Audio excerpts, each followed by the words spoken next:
Well, I'm glad you hung around for all this time here and listened to everybody talking. So I really appreciate you guys hanging around just a little bit longer. A lot of my stuff is going to cover Hopi agriculture and some of the stuff that we're doing up there. We're kind of an outlier in a lot of ways that we don't use irrigation, we don't use pesticides, herbicides. But we've been up there for over 3,000 years, and so I was going to talk about that a little bit and the importance of that. And we always talk about agriculture, but we don't really talk about values. They're not really my values or values that I've learned, but we need to look at put the value back or the culture back in agriculture, and we do a pretty good job of that at Hopi, and I'll explain a little bit about that. So, anyways, this is my title: Value Agriculture Planning for Us. These are some of the crops that I produce up there. I would have to say that the Hopi Reservation, in my mind, is probably the last true bastion of true crop biodiversity in the United States because of all the different varieties that we raise and things like that. A little bit about background. I am an assistant professor at the University of Arizona School of Natural Resources and Environment and part of the Indigenous Resiliency Center. But most important, I'm a 253rd generation Hopi farmer. I sometimes go back east on the Midwest and talk to my friends over there in Iowa, and I say, how many generations you got? Maybe 5. And I smile, and so, it's kind of neat. So we've been raising corn and beans and melons and squash in this area for a long time. Some of my training here at Cornell University, I think, kind of changed my life because I really got to see the business side of agriculture that everybody seems to be focusing on. We don't really focus on the cultural part of it, at least here in the United States. And so I really learned a lot from Cornell University. Somebody said, you should just get a 14-row John Deere planter and plant your field like that. It'd be so much easier. And I said, I've got that beat. I've got 14 Hopis with John Deere hats, and we do the same thing. So it makes a little bit of sense like that.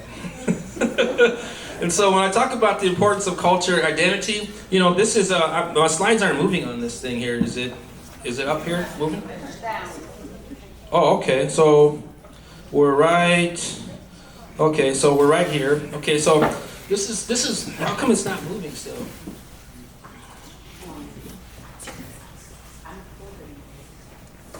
It's not going anywhere. I pressed it. Is it in slideshow presentation?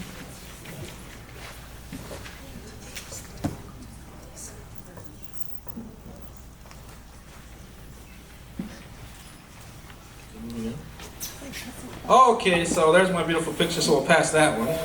And so, so that's that. And so when I talk about the importance of cultural identity, we've always been farming since I've been taught that. And and this is kind of a picture of our pathway to sustainability. It's on a petroglyph below Old Arrivie, which is the oldest inhabited continued village in the United States. And you can see that there's 2 paths going up on this way, and this is how agriculture is important to us. You'll see a bunch of people going up this way, and you'll see a gentleman right here with this planting stick, and he's planting, and you can see his line continues off. The bunch of people up here, they go up this different way, which I would call the essence of modernity, and they kind of just go these things, and they eventually just fall off. The thing that connects this thing right here is this line right here, and this is kind of the line I feel like we're living in, as far as I'm concerned, as a Hopi society. It tells us that if we were to continue this traditional practices that we've been doing for thousands of years, that we'll continue to go into this next world, this next generation. I think that's important. It's really a true pathway to sustainability, but without our agricultural following suit with us, we cannot survive. That's why it's integrated in the way it is, and so that's just telling us we should practice this. And so a lot of my work is trying to get the youth involved, and they are involved, but it's just a matter of accessing programs that are at. The next thing I like to talk about is the importance of intergenerational knowledge. This is a beautiful picture. This is my father over here, my great-grandfather, my grandfather, and myself over here. One thing I do like about modern technology, I can Photoshop myself in like I did right here, right?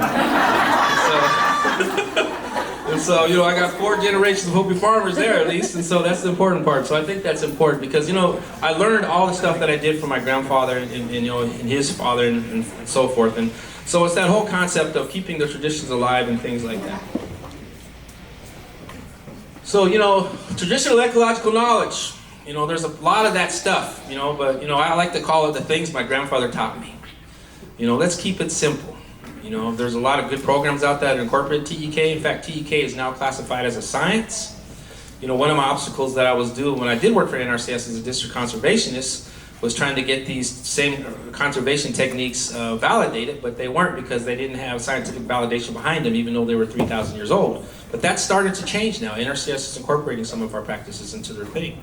And so it's very valuable. And so, we've been raising stuff out in the semi-arid West for over 3,000 years. Our techniques work. When I asked my colleagues, when I was working for NRCS, they said, maybe you should ask them to put a cover crop on there. I said, what for? That's going to take all the soil moisture away. We're doing a good job. We just need the resources in order to continue that job and continue those practices. And so it's just I want to kind of say that, but it's a beautiful thing. I can't see. I'm going to have to move away here because I'm going to get whiplash. And so, so this says, Hopi agricultural and incorporation of value. So this is kind of the stuff I learned. You can tell how happy I am here. These are some of my crops that I produce. These are melons growing in the desert without irrigation. Watermelons. Kind of neat, huh? No irrigation. Look at the corn and the things, and I'll talk about some of the principles of why we plant them in clumps like that. And there's me, picking up one of my plants after a monsoon event to tell them it's going to be all right. So what I mean, it's those type of values that I'm talking about. So the importance of values, and so this is all the things that agriculture teaches me at home: respect, humbleness, reciprocity, balance, nurturing, self-worth, integrity, identity, and confidence. What's missing from this? Economics, right? We're always talking about economics and gross domestic product here in the United States. We're not talking about the importance of these values into our children and things that come from these type of values. And so I'm starting to focus on that. There was an article written lately, and a lot of the times when you write articles for journals, they take out all the values. They just want you to talk about the hard science. And I understand that. That's important. But we need to have the whole story. We need to understand it. So, Hopi farming plantal observations. I happened to be on a farm. This just happened last week of all Hopi farmers. And it was refreshing. Why was it refreshing? Because we talked about, those crops as our children, as our kids, raising them like that, nurturing them like that. It's important. We didn't talk about commodities or the importance of, this and that. We just talked about life. It was refreshing because every time I give a talk, it's always about, well, how much money can you make off of that crop? Where can I get some of those seeds? It's just kind of agitating at some point, but I can understand that because we've been up there for 3,000 years, so we value our place. We value that relationship that we have with our environment up there, which is a little different, I think. And so, some of my research that I'm doing right now, because I'm going to kind of go on, this is kind of an overview, but right now this quote was quoted all the time: Indigenous people protect 80% of global biodiversity on a mere 25% of the planet's land with less than 5% of the world's population. There was an article out recently in Nature said that this was not really an accurate figure. And so I wrote the author this morning and I said, you guys should have been talking about values and things like that too in that. And they go, well, we tried, we had like a whole page of that, but the Nature cut it all out. So we couldn't tell the whole story, so I only got one side of the story, but that's very important. There's other statistics that support that. So what do we do with what happens if we don't have any biodiversity? First of all, over 50% of global biodiversity, gross domestic product, relies on nature and its biodiversity. 50%! So why are indigenous people so, what they call, impoverished in the United States, in some cases? Why is that? If we across the globe have that much biodiversity, 80%, why are we better off? Because we're looked at as gross domestic product. That's why we have territories and not nations. Our word classifications being all mixed up. So, crop and genetic biodiversity is one of the keys to climate adaptation. I'm growing corn in the desert with only 6 to 10 inches of annual rainfall a year. When I went to Cornell University, they said I needed 33 inches of annual rainfall a year. And I said, you guys got some weak corn. And I walked out of there, graduated, and they said, can we have some of your seeds, Mike? I said, no, I don't think so.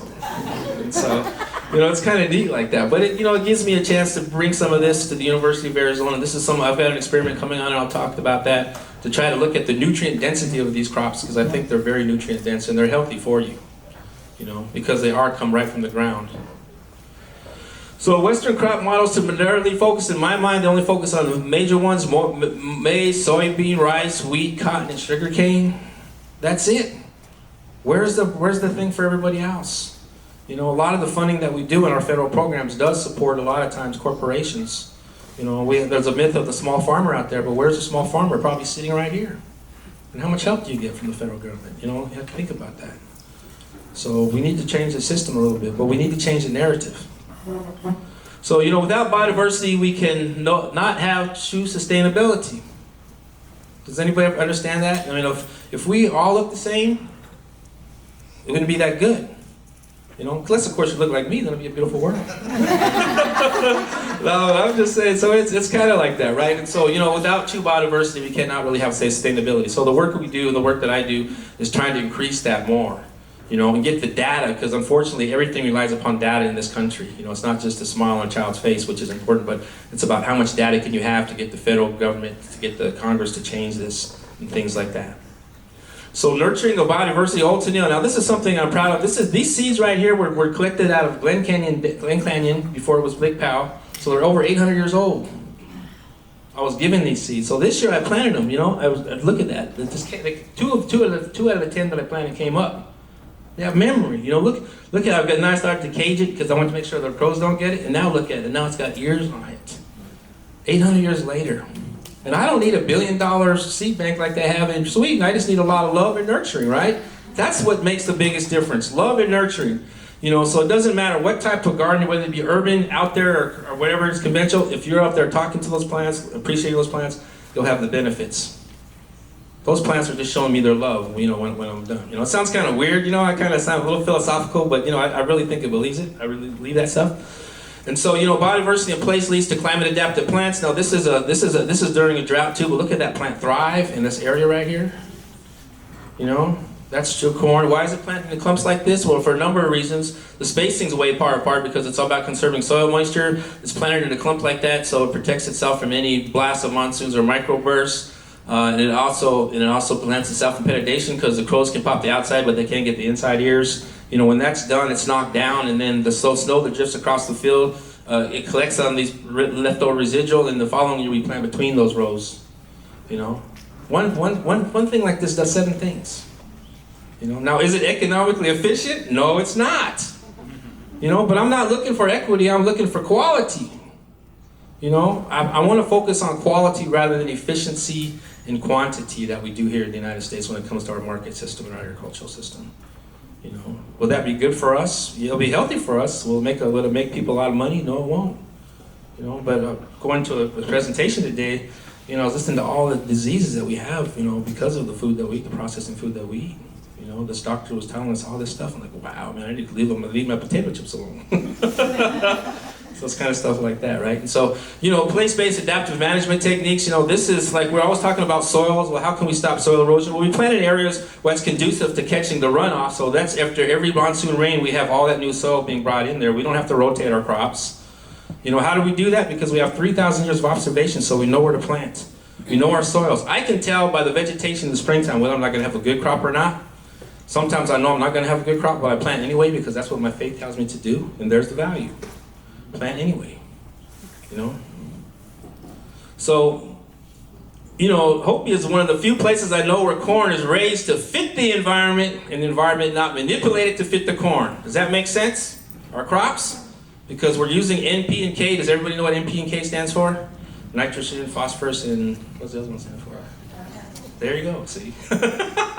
So we don't use any of that stuff, but yet we're produce a crop. We don't produce a crop every year, but that's important, you know. Why is that important? Because there's a big spiritual component and ceremonial component of this. For example, when I was building my house out there out of sandstone, traditional way, and I put seeds in my plaster. As this old guy came down, put seeds in your plaster. I did that. I put them on my walls, and I thought the guy was crazy. I asked him why he did that when he came back. Why did I do that? And he says, because we were going through a drought.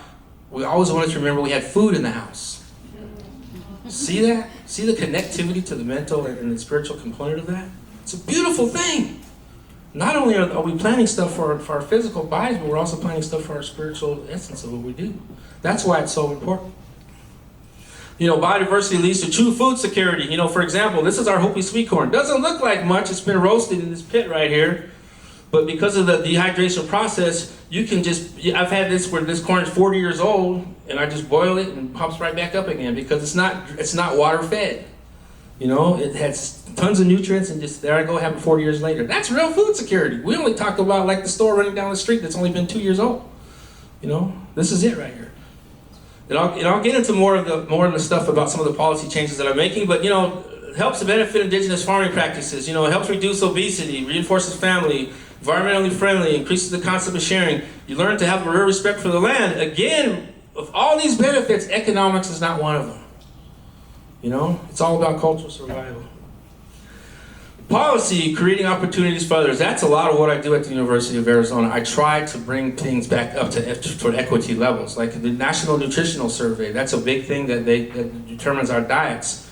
There has not been one time where they went out and talked to tribal communities. And they said, because your populations are too small. Why do you think they're too small? Because in the Gila River, we have the highest rate of diabetes in the whole globe. The whole entire globe. Because of the food they're eating. Doesn't make any sense, especially the richest country here in the world. Why is that happening? So just think about that. So some of my stuff is policy outreach. I'm in a film, Inhabited. It's a great movie. You should watch that. It's about 5 tribes and how they're using their traditional knowledge to mitigate climate change. Some of the other stuff that I'm in, that's something that I'm really proud of here, my 1974 truck. I'm an environmentalist, but I get kidded about that. You only get 12 miles a gallon, but I don't care. I like the truck. There's something simple about something old, right? I only have the fast and slow windshield wipers in my car. I'm not hooked up with all electronics. So my brain's a little bit better, I think. So policy focus, community agriculture. I'm developing a process right now that can benefit my research to seed. So at the University of Arizona, I'm basically trying to develop a policy that would allow traditional domesticated seeds would have to go under the same process that our IRB does, Institutional Review Board process, so they'd have to be kind of looked at as human subjects. So any benefits that would come from that would go directly to the communities where they came from. Now that's important, right? And so, asking the question, our seeds cultural patrimony, I have a beautiful article coming out with my partner Rebecca Sosi here, and so it's looking at reframing that so we can hold on to some of those intellectual property rights. Growing out seeds for the benefits of indigenous agriculture, increasing scale. We do need to increase scale. I was up at Mesa Verde National Park. The superintendent would allow me to actually plant a field up there, but she was talking about a community garden. There's nothing wrong with community garden, 50 by 100 feet, but I want to put it at an acre like it's normally done, just to show what we can do, right? So that's important. And nutritional analysis on traditional foods, we talked about that some today, but I really want to look at what's in these indigenous foods that makes them so healthy for our communities. And then grow them out at scale, start working more with partnering with the locally tribally led reservation school system out here and stuff like that. And mitigating risk to tribes. So I'm doing some studies right now looking at different water techniques because I want to try out the technology here at the University of Arizona because I'm afraid if we put something out there right away, then if it fails, then it's just going to sit there. So why not try it at the University of Arizona? We're a land-grant institution. We should be able to do stuff like that, right? And so that's important. So, changing the narrative, when I've talked about this is kind of a little bit thing I'm still a little bit upset about. This was one of my projects, and then I left for a month, and I didn't have any check on it. I came back, and it was overrun by weeds. Right there on our campus, And what is the learning lesson of this? It gives me the opportunity this December to talk to the groundskeepers on this thing and to educate them the cultural importance of this so it doesn't happen again. That's important. These are not just plants to us. These are actual people in the Hopi version of the concept. I kind of understand. This adaptation of Western contrast, we talk about regenerative agriculture, and everybody's saying permaculture, regenerative agriculture, it's indigenous people have been doing this for centuries. Yes, we have, but why is it that way? It's because of our, what I call, it's supported by our cultural belief systems and community incorporated over millennia. Without that relationship, without those values, we'd be doing the same thing here in the United States. Science cannot solve everything. I really believe that. And I am a scientist. And so, until it does, I don't know. And so, what matters? Farming and framing and mindset. And so, like I said, we need to change the language because right now we're viewed as third world, low-income countries, developing nations, global north and south, despite us serving on that. So I'm trying to find ways to do something like this where we frame high biodiversity territories versus low biodiversity territories where we can get the resources we needed, because even if I were to bring a lot of those seeds home that are in these institutions, we need the resources to grow these things out properly. You just can't bring the kid home and not have the things to take care of the child, right? So you got to kind of do that. So the heart of evaluation is value. When I take a lot of grants, I always want numbers and stuff like that, but look at the child, look at the smile on the child's face. What does the community need? What do they value the most? It doesn't have to be an indigenous community. It can be, what does your community evaluate the most? What do they like about it? There are co-ops out there that don't focus on economics, they just focus on values and things like that. So what do you really want in life? What makes it important? Is money important to you, or growing something healthy important to you? Those are just a number of things. And so these are policy needs to address the barriers. First of all, direct USDA funding for native-led food organizations. That's the biggest one. NRCS is starting to move in that direction. They got a thing on watershed management where it says tribes and tribal organizations. That's the first time I've ever heard that in USDA policy. So if we were to do that with the food system, we would get a lot more people involved, a lot more tribal communities involved to do this kind of stuff. That's important. Like Keisha said, it's all about what the federal regs say. You know, if you don't have the language in there, nothing can get done. Land-grant universities must partner and become like technical service providers to tribal community colleges. Technical service providers are very important because they can go out and do a lot of things, otherwise we couldn't do that. Natural resource data collected in Indian countries is very important, like I mentioned, because of data. Tribal agricultural codes to help protect some of these indigenous food and agricultural initiatives. Here in the state of Arizona, 60% of producers in this 2017 thing said that 60% of producers here in Arizona are Native American. Out of the 80% of land that's under production, out of the 12 million acres that is under production in Arizona, Native American producers manage 80% of that. But when it comes to state funding, it's all the way around, you know? So they're forced to kind of raise cotton and alfalfa, and we need to change a little bit of that. Why not put an acre of good food to eat, you know? They got the water rights. We have the water rights, right? We sit on 60% of the California Aqueduct project. You know, there's people like Crit down there taking stuff out of production in order to meet our needs in this cities like Phoenix and Tucson. So it's kind of important. So setting the course for policy changes.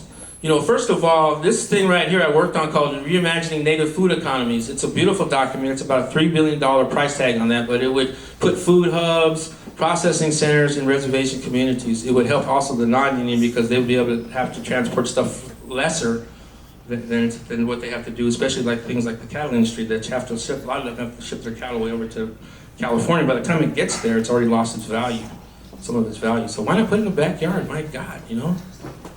So why not do that? But there's a lot of other things in there too that are very important. But it's only a $3 billion price tag, you know? But that seems like a lot of money, but it's really not to the federal government. So why don't we support things like that? Why is that? Because we're still seen in a lot of ways as invisible, or we're looked at as casino people. You know, we don't see our value in some cases, which is unfortunate. But you know, the revitalization of the American food system, this is one of my projects here by the Rockefeller Foundation, enhancing indigenous climate smart biodiversity, native foodways, and indigenous governments. And so some of it's trying to do, growing our traditional crops to increase the seed supply, nutritional analysis, which I mentioned, develop a regionally based tribal network. I did finish that needs analysis. It's in publication right now for the 22 Pueblo tribes. You know, development of the tribal agricultural data mine to hold on to some of that stuff that we might discover, and look at the policy, the procedures of the various museums that have these seed holdings in it. And so it's on its last phase, and it's doing pretty good right now. You know, this other one that I just got right now, this is one I'm also going to do at the U of A. It's looking at what I want to try to do is get mobile research labs in these tribal communities, especially at the schools, so we can encourage kids to go into the STEM fields if they chose to do so. Just give them the opportunity. You know, when you go there, people don't know what's going on out in this world. It's kind of vice versa. You know, the traditional benefits of indigenous agriculture and the best water conservation practices for managing these things. You know, and if they are drought resistant, like for example, up in Moncapi, it does have irrigation, but they only water their corn and their plants only 3 times in the year. Once they water in flood irrigation, they water once to moisten the soil up, and then 2 times after that. That's how drought resistant those crops are. That's it. You know, our biggest problem is that when you have water, what happens when you have too much water? You have too many freaking weeds, man. When I was back east, I had a heart attack because there was all the plant identification classes back there. I said, man, you guys got too many weeds back here, you know? It's crazy, but anyways, I finished there, so that's important. So One Seed, One Child initiative, now this is just now getting underway. It's working with the United Way on this. What I want to do is give every child in the 1st or 2nd grade, at least in Tucson School District, a seed, a cup of soil, and water. That's it. Let them plant it. Let them get the feeling of what it feels like to put something in the ground. It's a beautiful thing. You know, they will plant the seeds on their first day of class. Expected outcome, a simple smile on a child's face. You know, that's what I like. Simple smile. So, you know, the reason why I'm doing this is to provide Hopi children the knowledge of place, culture, and values, not only for their survival, but for generations after. You know, this is a Head Start kids that came to my school. They really don't know everything that's going on, but, you know, they like to be up there and climb on my walls. But it's more important than that. They get to understand, you know, some of the importance of this at a very young age. You know, this is outreach right here. This is impact. It really is. This has more impact than me developing some sort of new technique to do something. You know, it's a beautiful thing, right? And so, this is my foundation I started up there. It's to grow out traditional Hopi crops, to establish the seed bank that we need, Hopi youth traditional agriculture, incorporate the agriculture with our language, repatriation of Pueblo-derived seeds back into the Pueblo communities. But like I said, I can have a seed bank, but I don't want it to become something that just houses things. I want the community members to be involved in the whole process, because that's where the real sustainability is at. Native Seed Search talked about the importance of that. It can't be just me housing things and me doing everything. We've got to have the community do the same thing, but we got to give them the opportunity and the supply to create the incentive for them to do that. And the seed bank will work. I might know much about saving seeds, but heck, I'm going to raise 800-year-old ones. So I must be doing something right? And so, boom, with that, I just want to thank you. Kind of a short presentation, but that's my house. And thank you for having me to talk.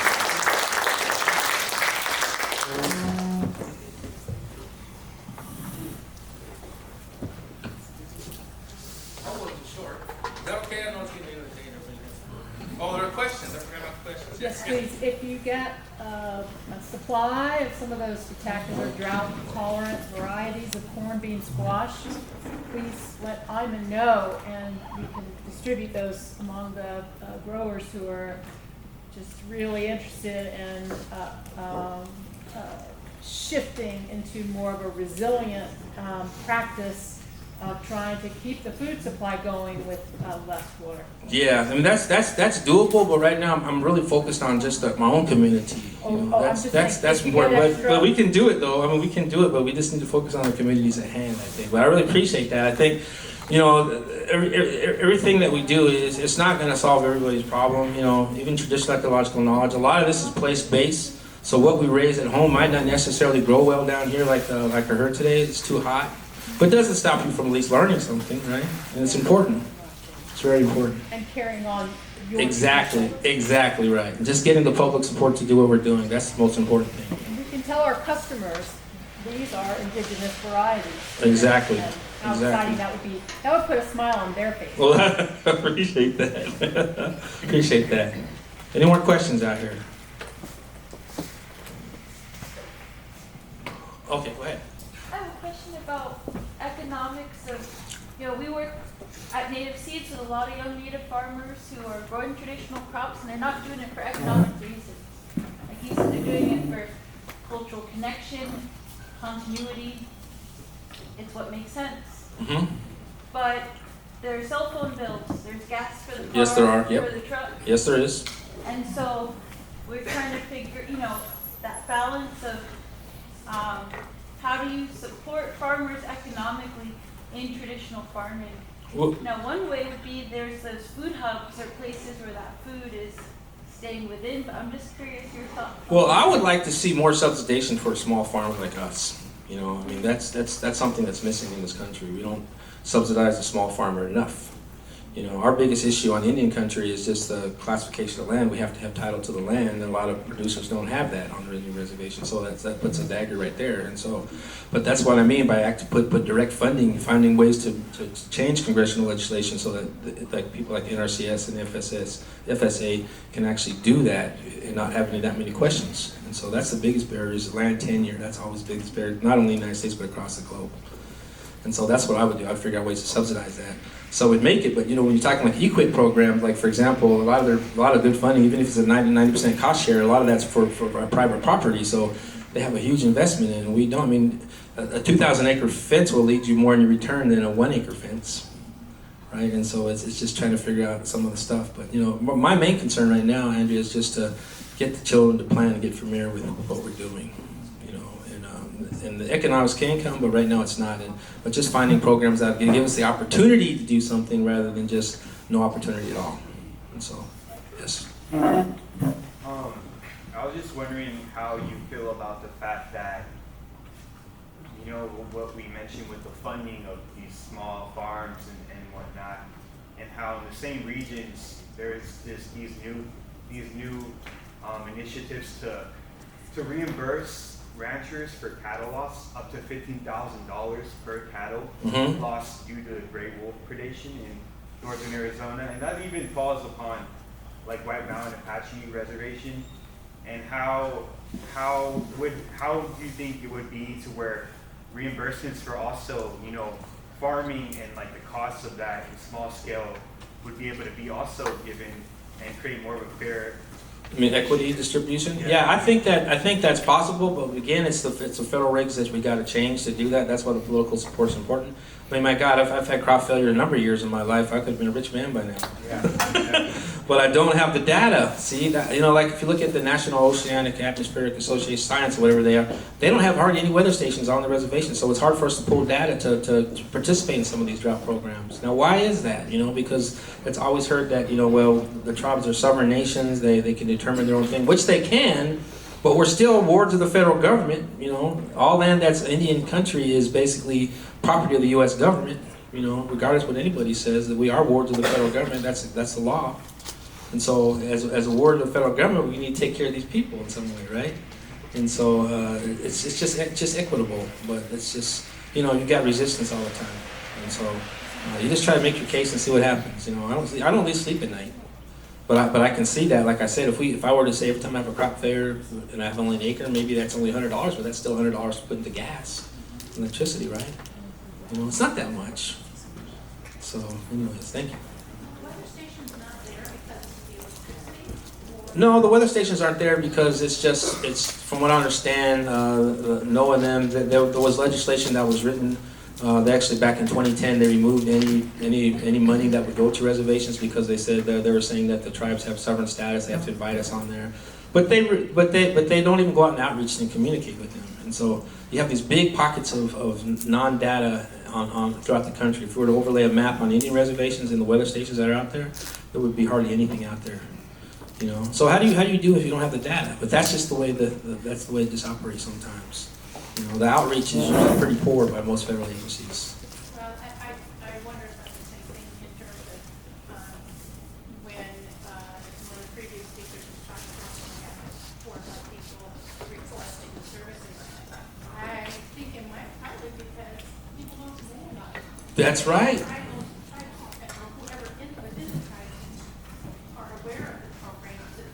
Well, they're not aware, but in natural resources, it's because they're not aware. It's because there's so many other issues, social issues that they're facing, like education, healthcare, things like that. That we need to. Natural resources is kind of at the bottom, but it should be important, especially because right here in the United States, we only reside on 2% of Indian country. Only makes up 2% of total land mass in the Indian country, but yet we sit on 5.4% of key biodiversity areas in the United States, which is a big number, right? Only 2%, but you want to charge of 5.4% of key biodiversity areas? That has to be sent to something, right? And so we should use that as leverage to get the resources we need to keep that management practices up. But it's very hard. The federal government hasn't been very kind to Indian people. They're getting there, but what can we do? All I can do is raise these issues and hope I don't get fired. Yeah. Go. Sorry. Go ahead.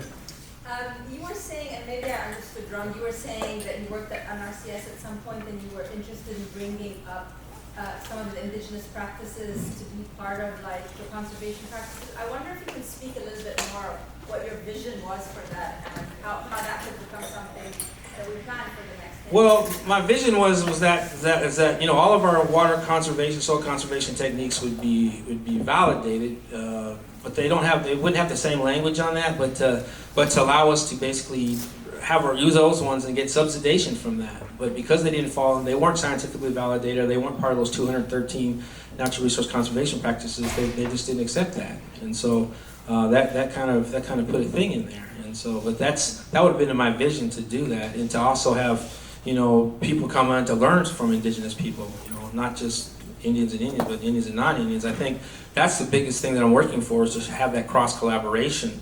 Like, I would love to have some of these local farmers raise food that would be specifically designed to go to Indian reservations if it's good quality.